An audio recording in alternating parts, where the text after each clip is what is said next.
Salut! Alors, tu as installé Fusion 360 sur ta machine avec la licence personnelle, mais tu n'as pas encore créé un premier projet. C'est Oui, bien ça? c'est bien ça. Il y a plein de choses à l'écran et je ne m'y retrouve pas. Je ne sais pas par quel bout m'y prendre. C'est bien normal.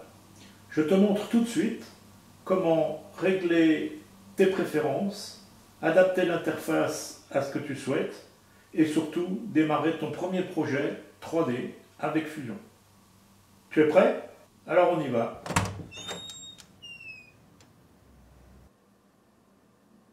L'ouverture de Fusion 360 peut prendre un peu de temps, surtout les premières fois, et l'interface peut sembler un peu complexe, mais pas de panique, nous allons regarder ça en détail dans cette vidéo.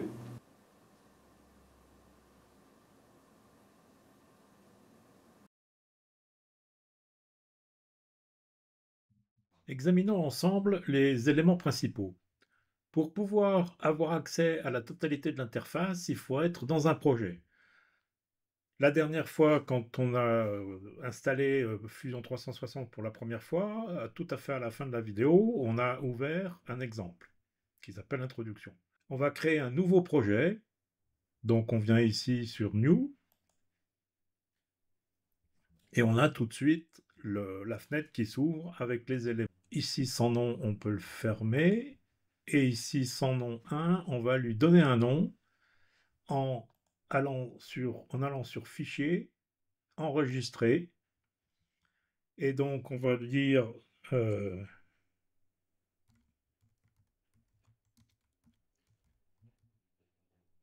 premier projet. On a un emplacement défaut projet. Alors, est-ce que c'est là qu'on veut aller?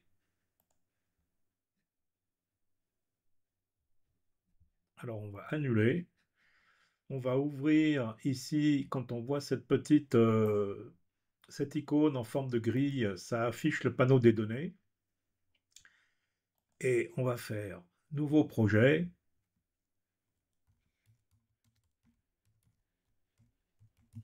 On va appeler ça mes premiers pas Fusion 2025.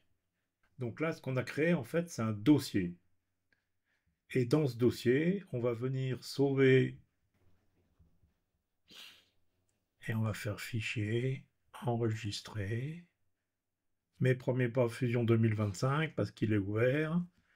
Et on va appeler ça tout premier projet. Enregistrer. Voilà. Et comme ça, il a un nom et il est sauvegardable à intervalles réguliers. On va revenir dessus tout de suite. Alors, quels sont les éléments de l'interface de Fusion? Ici, vous voyez, on l'a ouvert, on a notre panneau de données que je peux ouvrir et fermer de cette façon.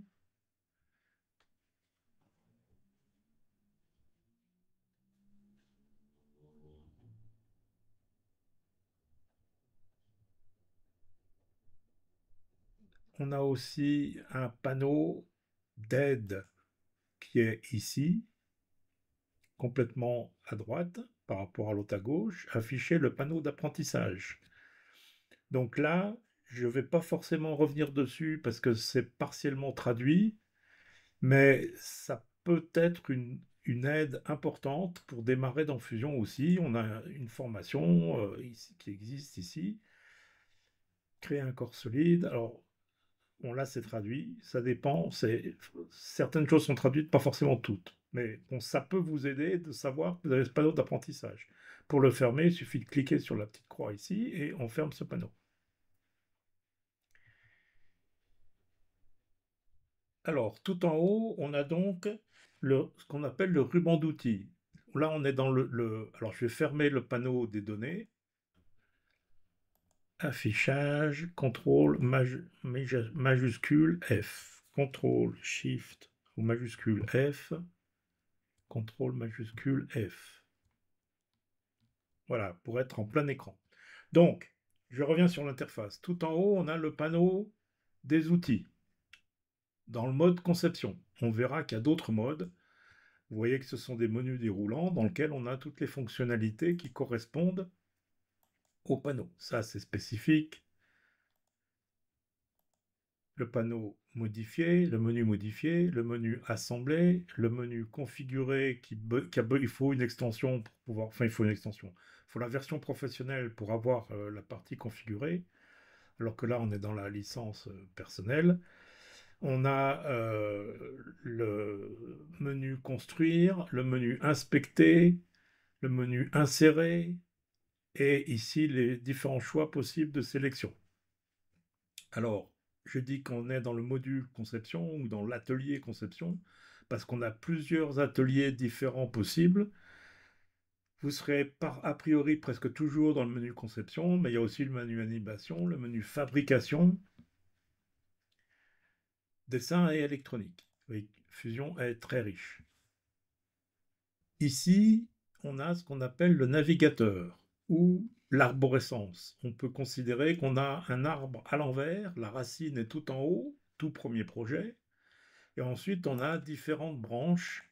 Ici on a les paramètres du document, on peut choisir des vues nommées, on a l'origine, et si je commence à créer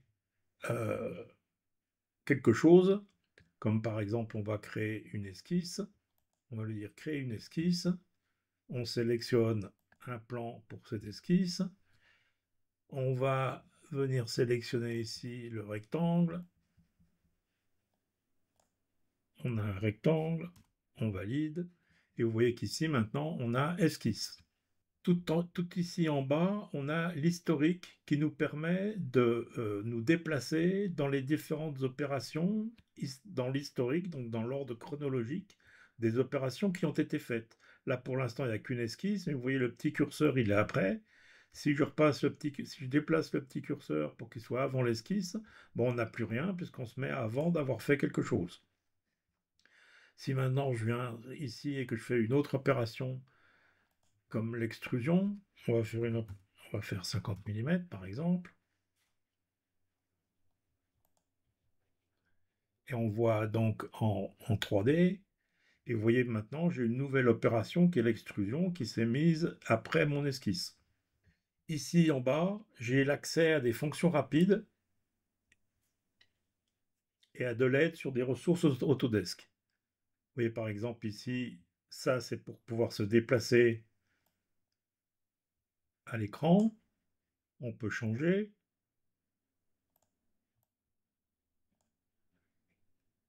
On peut changer de point de vue. On peut se déplacer comme ceci.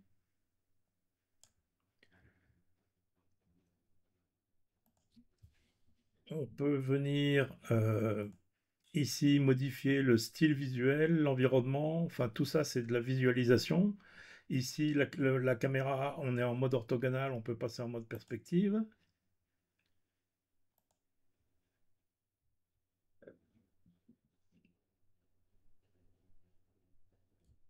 On peut changer la visualité, la visualisation. On peut supprimer la grille de positionnement par exemple qu'on voyait à l'instant. Et on peut faire que notre curseur s'accroche à la grille ou pas.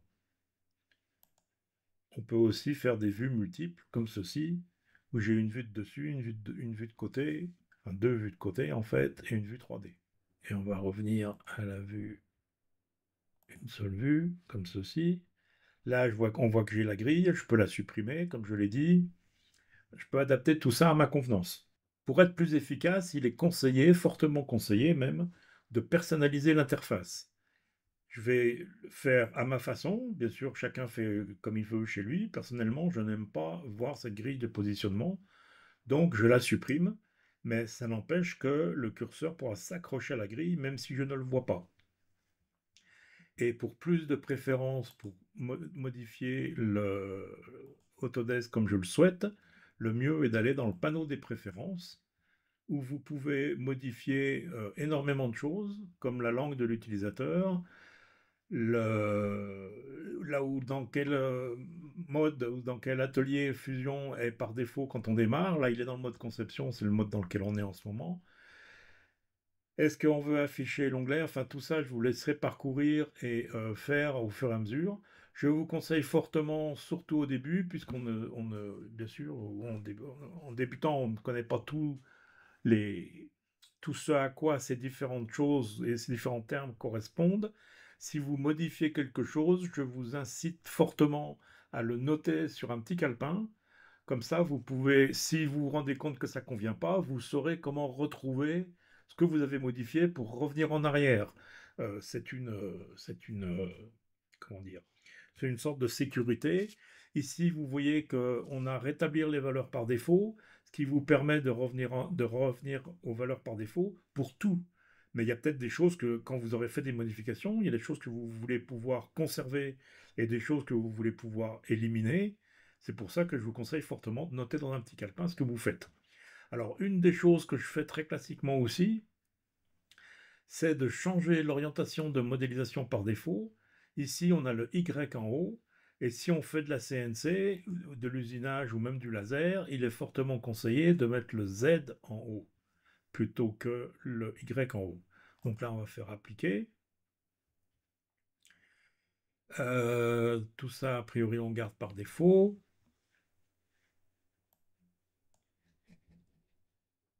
L'API, c'est pas la peine que vous vous en occupiez pour l'instant. La partie conception, historique de la conception. Est-ce qu'on veut capturer l'historique ou pas? On peut choisir de ne pas capturer l'historique, ce qui a priori est surtout au début, enfin c'est vraiment rare que ça soit utile de faire ça, il vaut mieux capturer l'historique. Mais on peut choisir de ne pas le faire. Ensuite, on a un certain nombre de paramètres qui concernent les ensembles, la fabrication, les composants électroniques, et surtout ce à quoi je veux que vous fassiez attention, c'est que vous avez des fonctions d'aperçu, c'est-à-dire que Autodesk parfois ajoute à Fusion un certain nombre de fonctions, mais qui ne sont pas, j'allais dire qu'elles ne sont pas définitives. C'est pas vrai, elles sont définitives, mais ça peut, si tout était actif tout de suite en même temps, ça pourrait rendre encore plus confus et qu'il y ait encore plus d'options de menu. Donc là, c'est vous qui choisissez si vous voulez ça. Et là, comme on est en mode licence personnelle, il y en a relativement peu. En mode professionnel, il y en a plus. Et on peut choisir ce qu'on veut comme ce sur quoi on veut influer comme espace de travail. Et ici, on a activé les thèmes de l'interface utilisateur. Alors, si je valide ça, voilà, c'est pas officiellement disponible en production.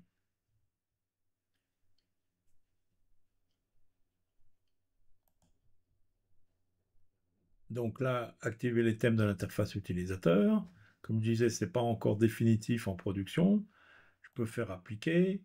Je vais faire OK. Et maintenant qu'on a été modifié dans les préférences le fait qu'on voulait des thèmes, ici maintenant on a le choix thème fusion classique. On n'avait pas ce choix auparavant. Et on peut mettre Dark Blue par exemple. On va faire appliquer. OK, là il n'y a pas besoin de redémarrer Fusion. Et on a ce thème qui donne une présentation, qui donne une allure un peu différente à Fusion. Alors, je ne sais pas si c'est plus facile à lire, ça c'est vraiment des goûts et des couleurs, c'est le cas de le dire. Chacun choisit comme il veut. Je vais revenir au thème classique, parce que je pense que c'est plus clair. On va essayer Light Gray, tiens. Donc on y est, on n'en a pas 50, il y en aura peut-être plus par la suite. Light Gray, bah, c'est pas mal. On va se remettre en mode pan écran. CTRL majuscule F. Et nous voici dans Fusion. Donc, alors, une chose très importante, dans la personnalisation de Fusion, pour qu'il soit plus facile pour vous, qu'il soit plus à votre main, qu'il soit comme vous le souhaitez, dans tous les menus, on peut... Alors, vous voyez qu'on a un certain nombre d'icônes ici dans le menu Créer, mais vous voyez qu'on a plus de choix possibles. On a pas mal de choix dans ce menu Créer. Alors, si je me rends compte au bout d'un certain temps que je me sers régulièrement du lissage, par exemple, je viens ici sur mes trois petits points et je mets fixer à la barre d'outils. Et vous voyez qu'ici, l'option lissage, l'icône lissage, c'est ajouté en haut à ma barre d'outils. Si je veux l'enlever, on peut réinitialiser la personnalisation du groupe de fonctions, donc uniquement pour créer. On peut revenir ici sur lissage et sur mes 3 petits points et je vais décocher fixer à la barre d'outils. Et ça, c'est valable dans tous les menus. Modifier, par exemple, quelque chose que je fais plutôt souvent et qui n'est pas dans le menu, c'est aligner. Donc aligner, c'est pareil. Je viens cliquer ici sur mes 3 petits points, fixer à la barre d'outils, et j'ai aligné qui se met là. Maintenant, si je ne me trompe pas, on peut déplacer les icônes pour qu'elles soient dans un ordre qui vous semble préférable. Ici, on a déplacé, copié.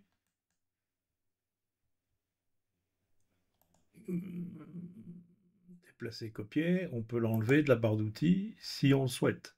Hein, il y était au départ, mais si vous souhaitez, si vous préférez autre chose, rien ne vous empêche de l'enlever. Je vais le remettre. Donc cette fonction de la capacité de mettre et d'enlever des choix au menu principal, tout en haut avec les icônes, c'est valable partout. Hein, vous pouvez le faire partout. Il y a certains choix que vous ne pouvez pas le faire, mais la plupart, normalement, c'est possible. Hein, vous voyez, quand on vient dessus, on voit les 3 petits points. Ils n'y sont pas forcément au départ, mais on voit les 3 petits points qui apparaissent, ce qui veut dire qu'on peut faire ce changement. Dans les choses importantes, si... Bon, ça serait étonnant puisque vous avez pris la version personnelle en français. Mais éventuellement, si votre fusion n'était pas en français, c'est le premier choix, donc dans n'importe quelle langue que ce soit, tout en haut, le tout premier choix, c'est le changement de la langue. Donc là, si je me mets au coréen, par exemple, on va appliquer, on va dire OK, redémarrer, et redémarrer. Alors ça, c'est une erreur de traduction en français. Vous devez redémarrer l'ordinateur. Non, vous devez redémarrer Fusion, pas l'ordinateur. Donc là, je vais le dire redémarrer, et on va s'apercevoir qu'il me redémarre Fusion en coréen, ce qui n'aide pas, enfin peut-être pour vous, mais surtout, bon, dans certains cas, et suivant, vous pouvez avoir un Fusion qui se retrouve en anglais, pour une raison X ou Y. Donc heureusement, ça c'est pas traduit, donc on va faire Open. Mes premiers pas Fusion, tout premier projet. Ça ne traduit pas ce qui a déjà été fait, hein. Donc je reviens dans mes préférences. Non, c'est pas ce que je veux. Ça, c'est mon compte Autodesk.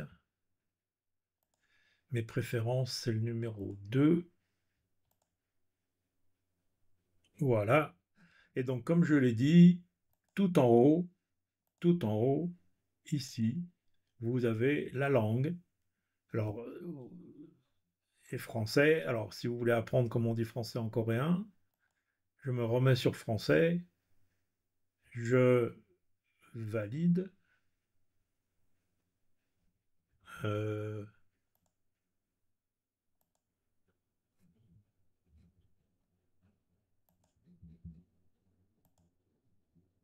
français.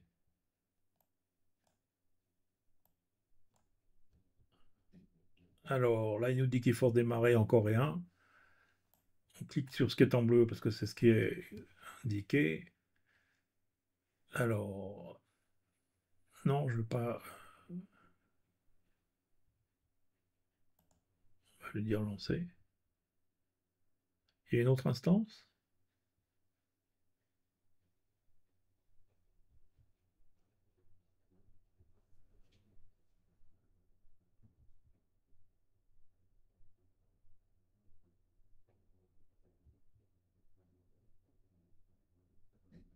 Ok, on est bien repassé en français.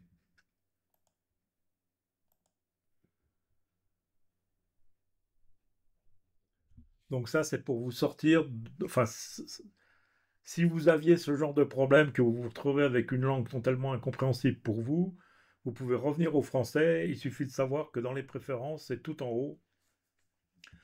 Le premier choix, les préférences, c'est quand vous allez sur votre compte, vos initiales, c'est le deuxième choix.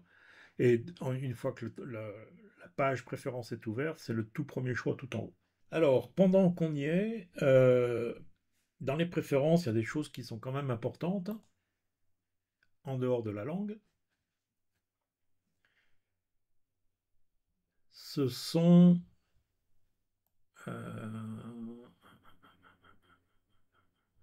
les unités par défaut. Alors, a priori, ça sera toujours la même chose si on est en métrique, en français. Les unités par défaut, c'est le millimètre. Les longueurs, c'est les millimètres. Et la masse, c'est les grammes. Pareil en fabrication. Maintenant, si vous faites quelque chose qui serait plus lié à des grandes dimensions de l'architecture ou de la décoration d'intérieur ou quelque chose comme ça, vous pouvez choisir de vous mettre en centimètres ou en mètres.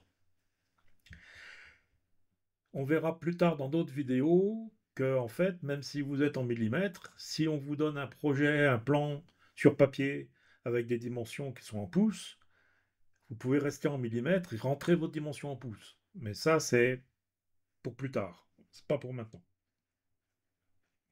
Alors, euh, éventuellement, si c'était vraiment nécessaire dans un cas particulier, ici, vous voyez que pour les paramètres du document, on est en millimètres. Pour le document et pas pour, d'une façon générale, dans les préférences, pour ce document spécifique, vous pouvez choisir de vous mettre en pouces, en pieds ou autre chose. Personnalisé, je ne sais pas trop ce que ce serait.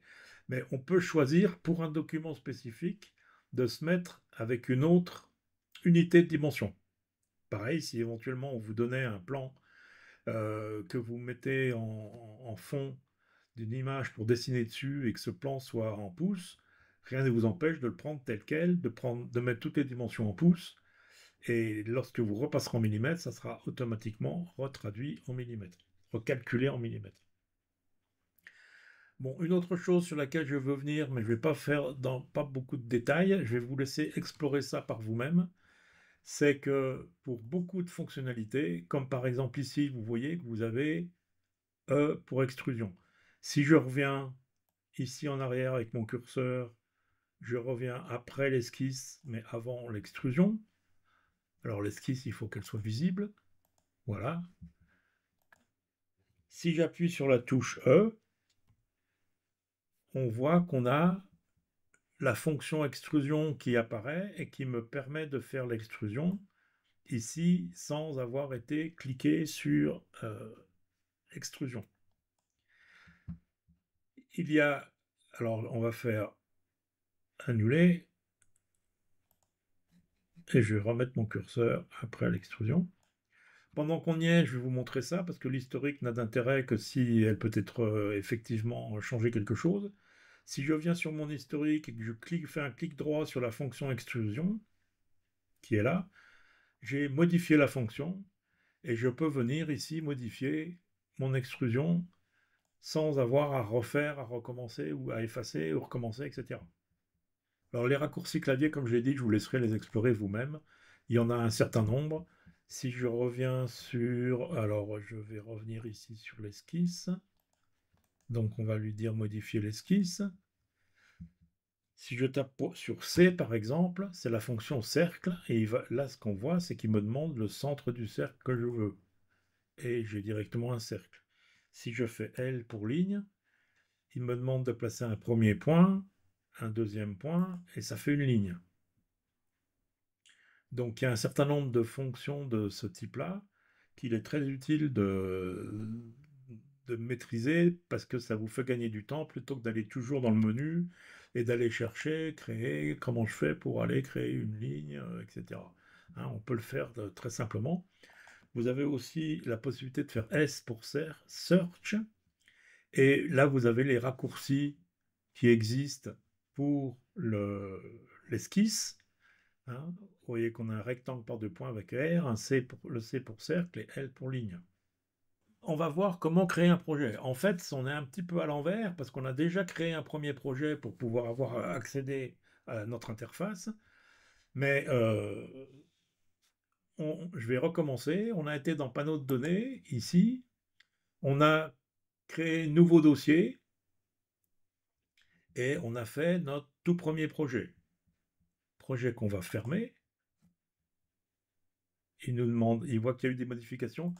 Pour voir qu'il y a eu des modifications, c'est comme ça dans Windows pour beaucoup de, enfin peut-être sur Mac aussi, dans beaucoup de logiciels de traitement de texte, quelque chose comme ça. Quand quelque chose a été modifié et pas encore sauvegardé, on a une petite étoile à la fin du nom. Et là, ça nous dit que les modifications n'ont pas été enregistrées. Est-ce qu'on veut les enregistrer? Alors je vais lui dire enregistrer et il me ferme ce projet. Et par défaut, il me crée un projet sans nom. Donc là, on est toujours dans mes premiers pas. On va tout de suite lui faire fichier, enregistrer. On va mettre deuxième projet bidon. On est au même emplacement dans mes premiers pas et on fait enregistrer. Et là, j'ai mon projet bidon qui est là. Comme vous voyez, il n'y a pas d'étoile puisqu'en fait le projet est vide, il n'y a rien du tout. Donc pour créer, on va faire à nouveau un parallélépipède rectangle pour parler correctement. Donc on clique sur créer une esquisse. On choisit d'abord le plan sur lequel créer l'esquisse. Vous voyez que maintenant j'ai mon Z en haut et je peux me mettre de vue de dessus, donc vue du haut. Je choisis mon plan. Je vais faire R pour rectangle. Je vais mettre mon rectangle un peu n'importe où, mais comme vous voyez là, le curseur vient s'accrocher à la grille par défaut, puisque c'est le choix que j'ai fait dans mes préférences. Et mon rectangle est créé. Alors je reviendrai après sur le fait de mettre des contraintes et de contraindre une esquisse et tout ça. Pour l'instant, ce n'est pas le but. Le but, c'est simplement de voir comment on peut créer une esquisse. Ensuite de ça, avec la touche E, comme on a vu, on vient sur la fonction extrusion. On sélectionne. Alors, contour sélectionné, sélectionné. Et là, on voit qu'on a on a une petite boîte pour mettre une dimension. On va lui mettre 32 mm par exemple, pas très important. Et là, en fait, j'ai mon esquisse extrudée. Donc j'ai un objet 3D. Je ne vois pas qu'on est en 3D parce qu'on est en vue de dessus. Alors il y a plusieurs façons de faire pour changer la vue de dessus et pour voir autrement. Mais notamment ce cube ici 3D me permet de modifier ma vue pour voir exactement où j'en suis. Hein, vous voyez on est en Z, vue en haut, le pivot. On peut se modifier ici en venant choisir ici l'orbite. Ça revient au même que les déplacements faits sur le cube 3D. Donc voilà, vous avez votre deuxième objet 3D. Mais le premier, c'est moi qui l'ai fait. Là, vous pouvez suivre et faire la même chose. Fait avec Fusion 360. Quelques petites astuces pour vous faciliter la vie et pour bien débuter. Sauvegardez régulièrement votre travail, même si, je l'ai fait tout à l'heure, ici on vient sur la petite icône enregistrer. Même si vous avez dans les préférences la sauvegarde automatique, je vais vous montrer où ça se trouve parce que vous pouvez vouloir modifier ce paramètre. Donc, intervalle de sauvegarde de gestion automatique en minutes, 5. Ça veut dire que toutes les 5 minutes, votre projet en tâche de fond est sauvegardé dans le cloud. Vous n'avez pas à vous en occuper. C'est fait, c'est sauvegardé toutes les 5 minutes. Mais il peut être préférable, surtout si vous avez travaillé un long moment, de venir sauver votre projet en dehors des 5 minutes. Vous pouvez aussi ici cliquer sur enregistrement automatique à la fermeture, ce qui veut dire que si vous avez fait des modifications que vous n'avez pas sauvegardées, ça sera automatiquement sauvegardé du fait que vous fermez Fusion ou vous fermez le projet pour passer sur autre chose. On va faire appliquer et OK. Alors, je l'avais expliqué dans la première vidéo que j'ai faite, mais vous pouvez, alors on peut fermer le panneau de données ici.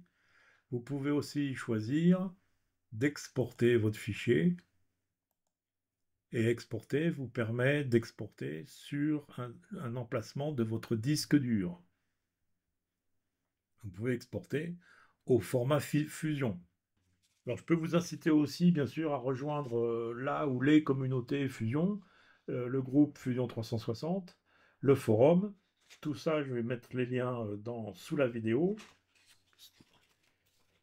Et a priori, vous êtes maintenant prêts à prendre en main Fusion à votre rythme, comme vous voulez. Explorer, comme je l'ai dit, les commandes, les raccourcis clavier, dont je vous allais montrer un certain nombre, mais bien sûr, il y en a d'autres. Comme de faire un congé, ou etc.